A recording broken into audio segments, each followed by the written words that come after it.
Voici Léra et Victor, archéologues. Des explorateurs dont la quête d'histoire les a menés dans l'antichambre d'un secret terrifiant. Ils signeront un pacte sans le savoir. Une dernière course, un dernier face-à-face, pour confirmer que la science s'est effacée au profit du sacré. L'humanité viendra ajouter une nouvelle âme à sa collection. Bienvenue dans DP Story.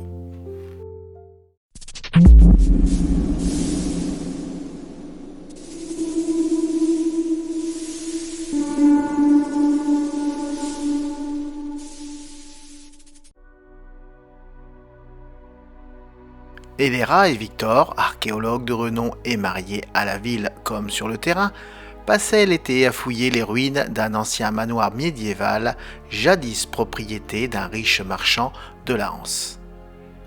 Les journées étaient longues et poussiéreuses, mais la patience fut récompensée lorsqu'ils mirent au jour le caveau, remarquablement préservé sous les fondations effondrées.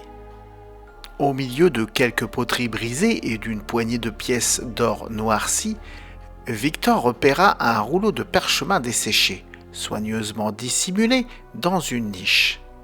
En le dépliant avec les mains gantées, ils découvrirent une carte rudimentaire, parsemée de symboles cryptiques et pointant vers un lieu étrange, un complexe souterrain qui, selon les annotations en latin barbare, était censé être la prison d'un démon.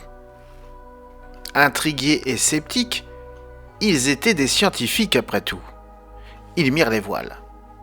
La carte les mena quelques kilomètres de là, au cœur d'une gorge isolée et oubliée.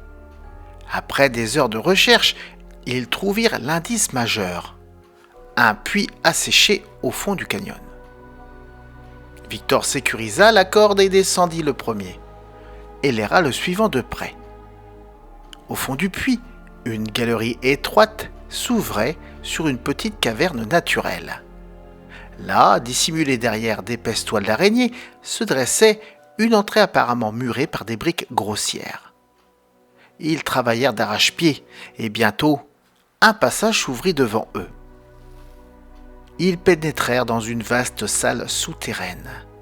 Les murs de pierre étaient couverts de fresques et de peintures étranges, exécutées dans un style médiéval brutal. À la lueur de leurs lampes, les images racontaient une histoire sinistre. Des prêtres et des mages luttant contre une entité d'ombre, l'enfermant finalement par des incantations et des prières peintes directement sur le mur. Au fond de la salle, ils virent leur objectif. Une porte en pierre massive était ornée d'une seule et majestueuse croix en or, encastrée comme un sceau. Avec précaution, ils manœuvrèrent autour d'elle, la cartographiant et la photographiant sous tous les angles, puis la décellèrent pour la récupérer. Derrière cette porte, ils trouvèrent une alcôve. Au centre se tenait un petit coffre en fer noir, étonnamment simple comparé à la richesse des ornements environnants. Le coffre n'avait ni serrure ni charnière visible.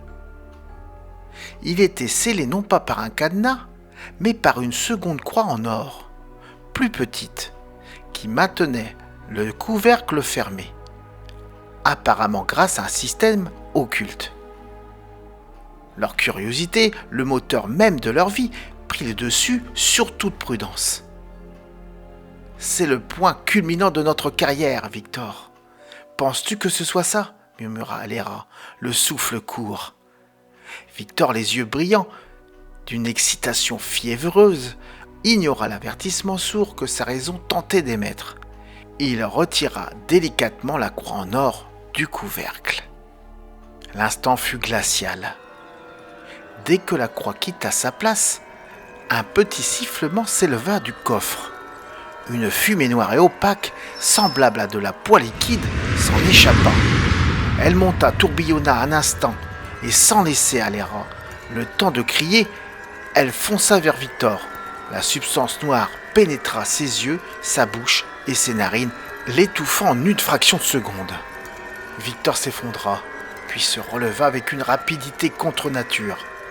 Ses yeux habituellement doux étaient désormais vides et glaciaux. Un sourire lent et déformé étira ses lèvres. « Tu es aussi à moi, pauvre femelle !» dit une voix qui n'était pas celle de Victor, mais qui sortait de sa gorge, gutturale et ancienne. Horrifiée, Elera n'hésita pas. Elle laissa tomber sa lampe, saisit son sac et courut, l'adrénaline la poussant à travers le tunnel étroit. Victor, avec une force renouvelée, la poursuivait. Elle parvint à remonter à la corde du pont, les mains écorchées, et courut jusqu'à la voiture garée sur la route à proximité. Elle conduisit jusqu'à la gendarmerie la plus proche. Tremblante, confuse, elle raconta l'histoire du marchand, du coffre et de la fumée noire. Les gendarmes, voyant son état de choc, furent sceptiques, mais se rendirent sur les lieux. Ils trouvèrent Victor au bord du puits, l'air parfaitement normal, un peu pâle, mais souriant. Il expliqua calmement que sa femme avait fait une crise d'anxiété après être restée trop longtemps sans oxygène au fond du puits. Les gendarmes, ne trouvant rien d'autre qu'un trou dans un mur, classèrent l'affaire comme une hallucination due au stress et à l'épuisement.